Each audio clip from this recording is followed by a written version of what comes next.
नमस्कार. मिरगेंची वात्रटिका या यूट्यूब चॅनलमध्ये आपणा सर्वांचं सहर्ष स्वागत.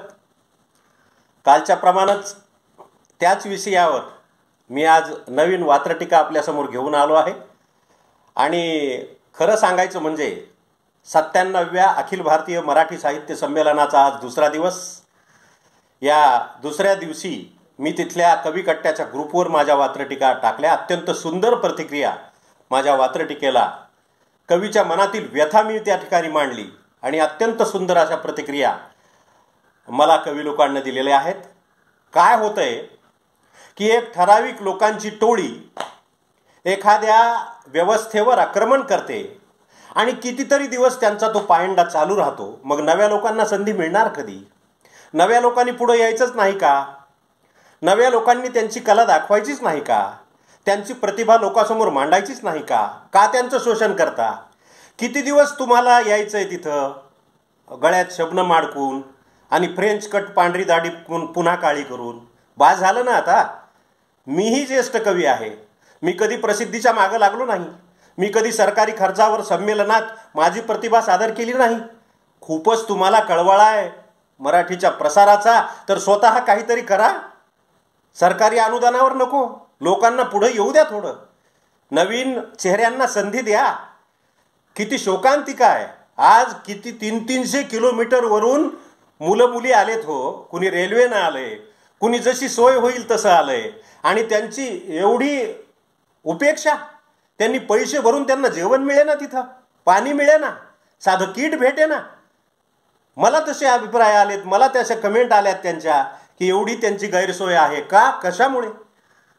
काही कोणाच्या घरून करायला व्यवस्था आणि ठराविक लोकांची तुम्ही जावयासारखी व्यवस्था करता. कशामुळं? लोकशाहीमध्ये सर्वांना समान अधिकार आहे. सर्वांना आपलं मत मांडण्याचा अधिकार आहे. आणि मग ह्या नवीन मुला मुलींचे जे पुढे येऊ बघत आहेत, जे आपली प्रतिभा त्याचा विकास करायला बघत आहेत, त्यांची तुम्ही अशी उपेक्षा करता? नाही चालणार. हे बंद झालं पाहिजे. हे आम्ही ओरडणार. आम्ही याच्या विरुद्ध आवाज उठवणार. नको ही व्यवस्था आम्हाला. मी माझ्या प्रकट मुलाखतीत सांगितलंय दैनिक लोकप्रभामध्ये की या निवड मंडळामध्ये, कवींच्या निवडीमध्ये एक IAS अधिकाऱ्याची नेमणूक करा तेवढ्या काळापुरती. त्याच्या समक्ष ही निवड होऊ द्या. सतत 3 वर्ष आलेल्या कवीला पुन्हा साहित्य संमेलनात चान्स देऊ नका. किंवा यापूर्वी 3 वेळा आलेल्याला 4थ्यांदा चान्स देऊ नका. अहो तेच चेहरे, त्याच कविता. कुठपर्यंत परेशान व्हायचं लोकांनी? आणि कवी कट्ट्यावर बफेसारखी रांग लावायची, तिथं मरमर करायची नुसती फोटो काढण्यामुळं? नाही जमणार. हे बदलावंच लागेल. आणि माझी या व्हिडिओच्या माध्यमातून तळमळीची विनंती आहे शासनाला की तुम्ही पैसा देता, अनुदान देता, याच्याकडेही थोडं लक्ष द्या. नवीन कवींच्या व्यथा जाणून घ्या. कवी कट्ट्यावर किती लोकांच्या बेजाऱ्या आहेत. तेच श्रोते, तेच वक्ते, त्यांनीच नाचायचं आणि यांनी जावयासारखं व्यवस्थेत राहायचं. हे अत्यंत चुकीचं आहे. हे माझ्या कवी मनाला पटलेलं नाहीये. हा त्यांच्या प्रतिभेचा अपमान आहे. त्यांना पुढं येण्याची संधी डावलल्यासारखं आहे. त्याच्यामुळं पुन्हा एकदा मी हा विषय माझ्या वात्रटिकेमध्ये निवडला आहे, साहित्य संमेलनाचा. आणि त्याला शीर्षक दिलं आहे की अखिल भारतीय मराठी साहित्य संमेलनात आरक्षण लागू झालं आहे काय? नवीन काही कायदा निघालाय काय या प्रस्थापित साहित्यिकांचा की त्यांनी फक्त ठराविक लोकांनाच फुकट व्यवस्थेमध्ये सामावून घेतलंय आणि बाकीच्यांना असं दारोदार फिरायला लावायला लागलेत की ज्यांना स्टेज सापडत नाही, ज्यांना रूम नाही, ज्यांना महिलांना आलेल्या बाथरूमची व्यवस्था नाही, अशा परिस्थितीत त्यांनी राहायचं संमेलनामध्ये? कुठला न्याय आहे हा? हे नाही जमणार. तुम्हाला मारायचा हक्क कुणाला असेल तर कुणाला रडायचा हक्क आहे. कोणाला आपली मनमानी करायचा हक्क असेल तर त्याच्या विरुद्ध तक्रार करायचा हक्क निश्चितच या लोकशाहीमध्ये आहे. आणि म्हणूनच मी माझ्या व्हिडिओमधून हे वास्तव समोर मांडत आहे. आणि वात्रटिकेचं नाव आहे अखिल भारतीय मराठी साहित्य संमेलनामध्ये आरक्षण लागू झालं आहे काय? माफ करा, मराठा शब्द नाहीये, मराठी आहे. अखिल भारतीय मराठी साहित्य संमेलनामध्ये आरक्षण लागू केले आहे काय? तर मी आपल्या या ठिकाणी सुरुवात करतो वात्रटिकेला. साने गुरुजीच्या कर्मभूमीत मराठीची साहित्य गंगा वाहत आहे. साने गुरुजीच्या कर्मभूमीत मराठीची साहित्य गंगा वाहत आहे.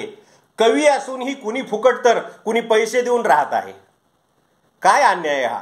दोघंही कवीच, परंतु दोघांमध्ये हा भेदभाव कशामुळं? साने गुरुजीच्या कर्मभूमीत मराठीची साहित्य गंगा वाहत आहे, पण कवी असूनही कुणी फुकट तर कुणी पैसे देऊन राहत आहे. ठराविक टोळीतल्या कवी लोकांचा सरकारी अनुदानावर रट्टा आहे.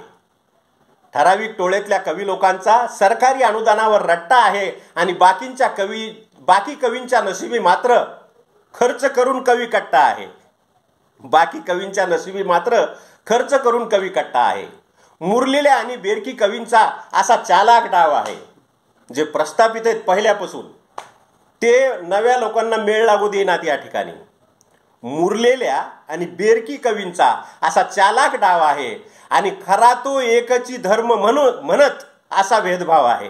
साने गुरुजीचं गीत घेतलंय मस्त सुरुवातीला, खरा तो एकची धर्म जगाला प्रेम अर्पावे. अरे हे प्रेम आहे तुमचं? नव्या पोरापोरींना तुम्ही पळवायला लागला तिकडून तिकडं, त्यांची व्यवस्था करीना गेलात. साहित्य संमेलनात त्यांना कुठं काही सापडे ना. हे तुमचं प्रेम आहे? मुरलेल्या आणि बेरकी कवींचा असा चालाक डाव आहे, खरा तो एकची धर्म म्हणत सगळाच भेदभाव आहे. जावई असल्यासारखी त्यांची सोय, मग अनुदानातून चट्टा कशाला? जावई असल्यासारखी त्यांची सोय करा, ठीक आहे, हरकत नाही, पण अनुदानातून चट्टा कशाला? आणि कवितेचे व्यासपीठ तर एकच असते, मग वेगळा कवी कट्टा कशाला? जावयासारखी काही लोकांची सोय, पण अनुदानातून चट्टा कशाला? आणि कवितेचे व्यासपीठ एकच असावे, वेगळा कवींचा कट्टा कशाला? मागच्या दारानं आयोजकांना असं एखादं पत्र आलंय का? मागच्या दारानं आयोजकांना असं एखादं पत्र आलंय का? आणि साहित्य संमेलनात काही कवींनाच आरक्षण लागू झालंय का? द्या उत्तर माझ्या प्रश्नाचं. मागच्या दारानं आयोजकांना असं एखादं लेटर आलंय का सरकारी? मागच्या दारानं आयोजकांना असं एखादं पत्र आलंय का? आणि साहित्य संमेलनात काही कवींनाच आरक्षण लागू झालंय का? तुमचं काव्य खूप चांगलं असेल तर पदरच्या पैशाने छंद करा. तुम्हाला खूपच कळवळ आहे, तुमचं साहित्य खूपच चांगलं आहे, तर पदरच्या पैशाने छंद करा. आणि साहित्यिकात भेदभाव करणार असाल तर अनुदान घेणे बंद करा. धन्यवाद.